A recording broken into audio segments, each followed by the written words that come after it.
गीता चौथा अध्याय हम सब मिलकर सुन रहे हैं। श्री कृष्ण भगवान ने की जय। इसके उपरांत श्री कृष्ण महाराज बोले, हे अर्जुन, मैंने इस अविनाशी योग को कल्प के आदि में सूर्य के प्रति कहा था। सूर्य ने अपने पुत्र मनु के प्रति कहा, मनु ने अपने पुत्र राजा इक्ष्वा के प्रति कहा। इस प्रकार परंपरा से प्राप्त हुए इस योग को राज ऋषियों ने जाना, परंतु हे अर्जुन, वह योग भूत काल से इस पृथ्वीलोक में लोप हो गया था। वह ये पुरातन योग अब मैंने तेरे लिए वर्णन किया है, क्योंकि तू मेरा भगत और प्रिय सखा है। इसलिए तथा ये योग बहुत उत्तम और रहस्य अर्थात अति मर्म का विषय है। इस प्रकार भगवान श्री कृष्णचंद्र महाराज के वचन सुनकर अर्जुन ने पूछा, हे भगवान, आपका जन्म तो आधुनिक अब हुआ है और सूर्य का जन्म बहुत पुराना है, इसलिए इस योग को कल्प के आदि में आपने कहा था, यह मैं कैसे जानूं? इस पर श्री कृष्ण महाराज बोले, हे अर्जुन, मेरे और तेरे बहुत से जन्म हो चुके हैं, परंतु हे परतप, उन सबको तू नहीं जानता, मैं जानता हूँ। मेरा जन्म प्राकृत मनुष्यों के सदस्य नहीं है। मैं अविनाशी स्वरूप अजन्मा होने पर भी तथा सब भूत प्राणियों के ईश्वर होने पर भी अपने प्रकृति को अधीन करके योग माया से प्रकट होता हूँ। हे बार, जब जब धर्म की हानि और अधर्म की वृद्धि होती है, तब तब मैं अपने रूप को रचता हूँ अर्थात प्रकट करता हूँ, क्योंकि साधु पुरुषों का उद्धार करने के लिए, दूषित कर्म करने वालों को नाश करने के लिए, धर्म स्थापन करने के लिए युग युग में मैं प्रकट होता हूँ। इसलिए हे अर्जुन, मेरा वह जन्म और कर्म दिव्य अर्थात अलौकिक है। इस प्रकार जो पुरुष तत्व से जानता है, वह शरीर को त्याग कर फिर जन्म को नहीं प्राप्त होता है, किंतु मुझे ही प्राप्त होता है। हे अर्जुन, पहले भी राग, भय और क्रोध से रहित अन्य भाव से मेरे में स्थिति वाले, मेरे शरण हुए बहुत से पुरुष, ज्ञान पुरुष तप से पवित्र हुए मेरे स्वरूप को प्राप्त हो चुके हैं। क्योंकि हे अर्जुन, जो मेरे को जैसे बसते हैं, मैं भी उनको वैसे ही बसता हूँ। इस रहस्य को जानकर बुद्धिमान मनुष्यगण सब प्रकार से मेरे मार्ग के अनुसार बढ़ते हैं। जो मेरे को तत्व से नहीं जानते हैं, वे पुरुष इस मनुष्य लोक में कर्मों के फल को चाहते हुए देवताओं को पूछते हैं। उनके कर्म से उत्पन्न हुई सिद्धि भी शीघ्र होती है, परंतु उनको मेरी प्राप्ति नहीं होती। इसलिए तू मेरे को इस प्रकार से भजे। हे अर्जुन, गुण और कर्मों के विभाग से ब्राह्मण, क्षत्रिय, वैश्य और शूद्र मेरे द्वारा रचे गए हैं। उनके कर्ता को मैं मुझ अविनाशी परमेश्वर को तू अकर्ता ही जान, क्योंकि कर्मों के फल में मेरी शप्रशा नहीं है, इसलिए मेरे को कर्म लिपायमान नहीं करते। इस प्रकार जो मेरे को तत्व से जानता है, वह भी कर्मों से नहीं बनता है। तब पहले होने वाले मुमुक्ष पुरुषों द्वारा इस प्रकार जानकर ही कर्म किया गया है। इससे तू पूर्वजों द्वारा सदा से किए हुए कर्म को कर, परंतु कर्म क्या है, अकर्म क्या है, ऐसे इस विषय में बुद्धिमान पुरुष भी मोहित है। इसलिए मैं वह कर्म अर्थात कर्मों का तत्व तेरे लिए अच्छी प्रकार कहूँगा, कि जिसको जानकर तू अशुभ अर्थात संसार बंधन से छूट जाएगा। कर्म का स्वरूप भी जानना चाहिए, अकर्म का स्वरूप भी जानना चाहिए तथा निषिद्ध कर्म का स्वरूप भी जानना चाहिए, क्योंकि कर्म की अति गहन है। जो पुरुष कर्म में अर्थात अहंकार रहित की हुई संपूर्ण चेष्टाओं में अकर्म अर्थात वास्तव में उनका न होनापना देखे, जो पुरुष अकर्म में अर्थात अज्ञानी पुरुष द्वारा किए हुए संपूर्ण क्रियाओं के त्याग में भी कर्म को अर्थात त्याग रूप क्रिया को देखे, वह पुरुष मनुष्यों में बुद्धिमान है, वे योगी संपूर्ण कर्मों को करने वाला है। हे अर्जुन, जिसके संपूर्ण कार्य कामना संकल्प से रहित है, ऐसे उस ज्ञान रूप अग्नि द्वारा भस्म हुए कर्मों वाले पुरुषों का ज्ञानी जन भी पंडित कहते हैं। जो पुरुष सांसारिक आश्चर्य से रहित सदा परमानंद परमात्मा में तर्पत है, वे कर्मों के फल, संग अर्थात कर्तव्य, अभिमान को त्याग कर कर्म में अच्छे प्रकार बढ़ता हुआ भी कुछ भी नहीं करता है। जीत लिया है अंतकरण शरीर, जिसने त्याग दी है संपूर्ण भोगों की सामग्री, जिसने ऐसा आशा रहित पुरुष केवल शरीर संबंधी कर्म को करता हुआ भी पाप को नहीं प्राप्त होता है। अपने आप जो कुछ भी प्राप्त हो उससे संतुष्ट रहने वाला, हर्ष शोक आदि द्वंद्वों से अतीत हुआ, मत्सरता अर्थात ईर्ष्या से रहित, सिद्धि वाला, असिद्धि से समते भाव वाला पुरुष कर्मों को करके भी नहीं बंधता है, क्योंकि आसक्ति से रहित ज्ञान में स्थित हुए चित्त वाले यज्ञ के लिए आचरण करते हुए मुक्त पुरुष के संपूर्ण कर्म नष्ट हो जाते हैं। उन यज्ञ के लिए आचरण करने वाले पुरुषों में कोई तो इस भाव से यज्ञ करते हैं कि अर्पणा अर्थात सुवर्धिक भी ब्रह्मा है, हवि अर्थात हवन करने योग्य द्रव्य भी ब्रह्मा है। ब्रह्म रूप अग्नि में ब्रह्म रूप कर्तक के द्वारा जो हवन किया गया है, वह भी ब्रह्मा ही है।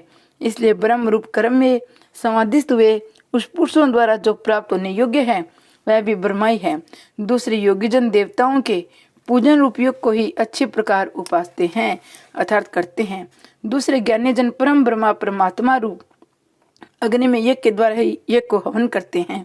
अन्य योगीजन चौत्राधिक सब इंद्रियों को स्वयं अर्थात स्वाधीनता रूप अग्नि में हवन करते हैं अर्थात इंद्रियों को विषयों से रोककर अपने वश में कर लेते हैं। दूसरे योगी लोग शब्दाधिक विषयों को इंद्रिय रूप अग्नि में हवन करते हैं अर्थात राग द्वेष रहित इंद्रियों द्वारा विषयों को ग्रहण करते हुए भी भस्म रूप करते हैं। दूसरे योगी जन संपूर्ण इंद्रियों की चेष्टाओं को तथा प्राणियों को व्यापार से ज्ञान से प्रकाशित हुए परमात्मा में स्थिति रूप योग अग्नि में हवन करते हैं।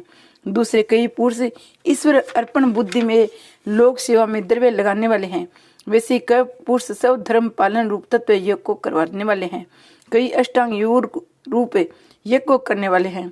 दूसरे अहिंसादि और व्रतों से युक्त यतनशील पुरुष भगवान के नाम का जप भगवत प्राप्ति विषयक शास्त्रों का अध्ययन रूप ज्ञान यज्ञ है। वैसे अन्य योगीजन प्राण वायु में अपान वायु को हवन करते हैं तथा अन्य योगीजन प्राण और अपान की गति को रोककर प्राणायाम को प्राणायाम करते हैं। दूसरे नियमित आहार करने वाले योगीजन प्राणों को प्राणों में हवन करते हैं। इस प्रकार यज्ञों द्वारा नाश हो गया है पाप जिनका, ऐसे ये सब भी पुरुष यज्ञों को जानने वाले हैं। हे कुरुश्रेष्ठ अर्जुन, यज्ञों के परिणाम स्वरूप ज्ञानामृत को भोगने वाले योगीजन सनातन पर ब्रह्मा परमात्मा को प्राप्त होते हैं। यज्ञ रहित पुरुषों का यह मनुष्य लोक भी सुखदायक नहीं है, फिर परलोक कैसे सुखदायक होगा। ऐसे बहुत प्रकार के यज्ञ वेद की वाणी में विस्तार किए गए हैं। उन सब को शरीर मन और इंद्रियों की क्रिया द्वारा ही उत्पन्न होने वाले जान। इस प्रकार तत्व से जानकर निष्काम कर्म योग द्वारा संसार बंधन से मुक्त हो जाएगा। हे अर्जुन, सांसारिक वस्तुओं से सिद्ध होने वाले यज्ञ से ज्ञान रूप यज्ञ सब प्रकार श्रेष्ठ है, क्योंकि हे पार्थ, संपूर्ण यावन मात्र कर्म ज्ञान में सहस होते हैं अर्थात ज्ञान उनकी प्रकाष्ठा है। इसलिए तत्व को जानने वाले ज्ञानी पुरुषों से भली प्रकार दंडवत प्रणाम तथा सेवा निष्कपट भाव से किए हुए प्रश्न द्वारा उन ज्ञान को जान। वे मर्म को जानने वाले ज्ञानी जन तुझे उस ज्ञान का उपदेश करेंगे कि जिसको जानकर तू फिर इस प्रकार मोह को प्राप्त नहीं होगा। हे अर्जुन, जिस ज्ञान के द्वारा सर्वव्यापी अनंत चेतन रूप हुआ अपने अनंतर्गत समष्टि बुद्धि के आधार संपूर्ण भूतों को देखेगा, उसके उपरांत मेरे में अर्थात सच्चिदानंद स्वरूप में एक ही भाव हुआ सच्चिदानंद में ही देखेगा। यदि तू सब पापियों से अधिक पाप करने वाला है तो विज्ञान रूप नौका द्वारा निसंदेह संपूर्ण पापों को अच्छे प्रकार से तर जाएगा। हे अर्जुन, जैसे प्रज्वलित अग्नि ईंधन को भस्म कर देती है, वैसे ज्ञान रूप अग्नि संपूर्ण कर्मों को भस्म कर देती है। इसलिए इस संसार में ज्ञान के समान पवित्र करने वाला निसंदेह कुछ भी नहीं है। उस ज्ञान को कितने के काल से अपने आप समते बुद्धि रूप योग के द्वारा अच्छे प्रकार सुदांतकरण हुआ पुरुष आत्मा में अनुभव करता है। हे अर्जुन, जितेंद्रिय तत्पर हुआ श्रद्धावान पुरुष ज्ञान को प्राप्त होता है। ज्ञान को प्राप्त होकर तत्क्षण भगवत प्राप्ति रूप परम शांति को प्राप्त जाता है। हे अर्जुन, भगवत विषय न जानने वाला श्रद्धा रहित संशय युक्त पुरुष परमार्थ से भ्रष्ट हो जाता है। उनमें भी संशय युक्त पुरुषों के लिए न तो सुख है, न ये लोक है, न परलोक है। ये लोक और परलोक दोनों ही उसके लिए भ्रष्ट हो जाते हैं। हे धनंजय, समत्व बुद्धि रूप योग द्वारा भगवत दर्पण किए जाते हैं। संपूर्ण कर्म जिसने ज्ञान द्वारा नष्ट हो गए हैं, अब संशय जिसके, ऐसे परमात्मा परायण पुरुष को कर्म नहीं बांधते हैं। इसे हे भरतवंशी अर्जुन, तू समत्व बुद्धि रूप योग में स्थित हो, अज्ञान से उत्पन्न हुए हृदय में स्थित हुए इस अपने संशय को ज्ञान रूप तलवार द्वारा छेदन करके युद्ध के लिए खड़ा हो। इति श्रीमद् भागवत गीता रूपी उपनिषद ब्रह्म विद्या योग शास्त्र विषय श्री कृष्ण और अर्जुन के स्वाद में ज्ञान कर्म संन्यास योग नामक चौथा अध्याय। श्री कृष्ण भगवान की जय। अब चौथे अध्याय का महात्म्य सुनेंगे। श्री भगवान कहते हैं, प्रिय, अब मैं चौथे अध्याय का महात्म्य बतलाता हूँ, सुनो। भागीरथी के तट पर वाराणसी नाम की एक पुरी है। वहाँ विश्वनाथ जी के मंदिर में भरत नाम के योगीनिष्ठ महात्मा रहते थे। अध्याय का पाठ किया करते थे। उसके अभ्यास से उनका अंतकरण निर्मल हो गया था। वे शीत उष्ण और द्वंद्वों से कभी व्यथित नहीं होते थे। एक समय की बात है, वे तपोद नगर की सीमा में स्थित देवताओं को दर्शन करने की इच्छा से वर्णन करते हुए नगर से बाहर निकल गए। वहाँ बेर के 2 वृक्ष थे, उन्हीं की जड़ में विश्राम करने लगे। एक वृक्ष की जड़ में उन्होंने अपना मस्तक रखा था, दूसरे वृक्ष के मूल में उनका एक पैर टिका हुआ था। थोड़ी देर बाद जब वे तपस्या चले गए तब बेर के वे दोनों वृक्ष 5-6 दिनों के भीतर सूख गए, उनसे पत्ते और डालियां भी नहीं रह गई। तत्पश्चात वे दोनों वृक्ष कहीं ब्राह्मणों के घर पवित्र गृह में 2 कन्याओं के रूप में उत्पन्न हुए। वे दोनों कन्याएं जब बढ़कर 7 वर्ष की हो गई तब एक दिन उन्होंने दूर देशों से घूमकर आते हुए भरत मुनि को देखा। उन्हें देखते हुए दोनों उनके चरणों में पड़ गई और मीठी वाणी में बोली, हे मुनि, आपकी कृपा से हम दोनों का उद्धार हुआ है। हमने बेर की ओर त्याग कर मानव शरीर प्राप्त किया है। उनके इस प्रकार कहने पर मुनि को बड़ा विस्मय हुआ। उन्होंने पूछा, पुत्रियों, मैंने कब और किस साधन से तुम्हें मुक्त किया था? साथ ये भी बताओ कि तुम्हारे बेर के वृक्ष होने में क्या कारण था, क्योंकि इस विषय में मुझे कुछ भी ज्ञात नहीं है। तब वे कन्याएं बोली, पहले अपने बेर हो जाने का कारण बतलाती हुई बोली, मुने, गोदावरी नदी के तट पर चित्रपाप नाम का एक उत्तम तीर्थ है जो मनुष्य को पुण्य प्रदान करने वाला है। वह पावनता की चरम सीमा पर पहुंचा हुआ है। उस तीर्थ में सत्य तपा नाम की एक तपस्वी बड़ी कठोर तपस्या कर रहे थे। वे ग्रीष्म ऋतु में प्रज्वलित अग्नियों के बीच में बैठते थे। वर्षा काल में जल की धाराओं से उनके मस्तक पर बाल सदा भीगे रहते थे। जाड़े के समय जल में निवास करने के कारण उनके शरीर में हमेशा रोंगटे खड़े रहते थे। वे बाहर भीतर से सदा शुद्ध रहते, समय पर तपस्या करते, मन और इंद्रियों के संयम में रहते हुए परम शांति प्राप्त करके आत्मा में रमण करते थे।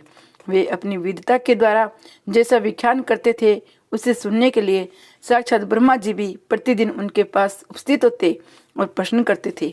ब्रह्मा जी के साथ उनका संकोच नहीं रह गया था, अतः उनके आने पर वे सदा तपस्या में मगन रहते थे। परमात्मा के ध्यान में निरंतर संलग्न रहने के कारण उनकी तपस्या सदा बढ़ती थी। सत्य तपा की जीवन मुक्त के सम्मान कर इंद्र को अपने समृद्धिशाली पद के संबंध में कुछ भय हुआ। तब उन्होंने उनकी तपस्या में सैकड़ों विघ्न डालने आरंभ किए। अप्सराओं के समुदाय से हम दोनों को बुलाकर इंद्र ने इस प्रकार आदेश दिया, तुम दोनों उस तपस्वी की तपस्या में विघ्न डालो जो मुझे इंद्र पद से हटाकर समय स्वर्ग का राज्य भोगना चाहता है।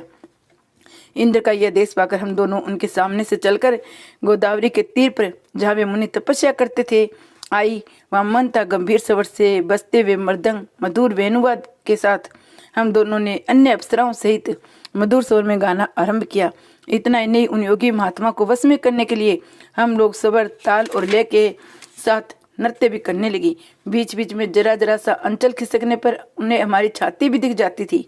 हम दोनों की उन्मत्त गति काम भाव का उद्दीपन करने वाली थी, किंतु उसने उन निर्विकार चित्त वाले महात्मा के मन में क्रोध का संचार कर दिया। तब उन्होंने हाथ से जल छोड़कर हमें क्रोधपूर्वक श्राप दिया, अरे तुम दोनों गंगा जी के तट पर बेर के वृक्ष हो जाओ। ये सुनकर हम लोगों ने बड़ी विनय के साथ कहा, महात्मन, हम दोनों प्राचीन थी, अतः हमारे द्वारा जो दुष्कर्म बन गया है उसे आप क्षमा करें। यूँ कहकर हमने मुनि को प्रश्न कर लिया। तब उन पवित्र चित्त वाले मुनि ने हमारे श्राप उद्धार की अवधि निश्चित करते हुए कहा, भरत मुनि के आने तक ही तुम पर यह श्राप लागू होगा। उसके बाद तुम लोगों का मृत्यु लोक में जन्म होगा और पूरे जन्म की समृद्धि बनी रहेगी। मुने, जिसमें हम दोनों बेर के वृक्ष के रूप में खड़ी थी, उसी में आपने हमारे समीप आकर गीता के 4थे अध्याय का जप करते हुए हमारा उद्धार किया था, अतः हम आपको प्रणाम करती हैं। आपने केवल श्राप से नहीं, इस भयानक संसार से भी गीता के 4th अध्याय के पाठ द्वारा हमें मुक्त कर दिया। श्री भगवान कहते हैं, उन दोनों के इस प्रकार कहने पर मुनि ने बहुत ही प्रसन्न हुए। उनसे पूजी तो विदा लेकर जैसे आए थे वैसे चले गए। वे कन्याएं बड़े आदर के साथ प्रतिदिन गीता के 4th अध्याय का पाठ करने लगी, जिससे उनका उद्धार हो गया। श्री कृष्ण भगवान की जय हो।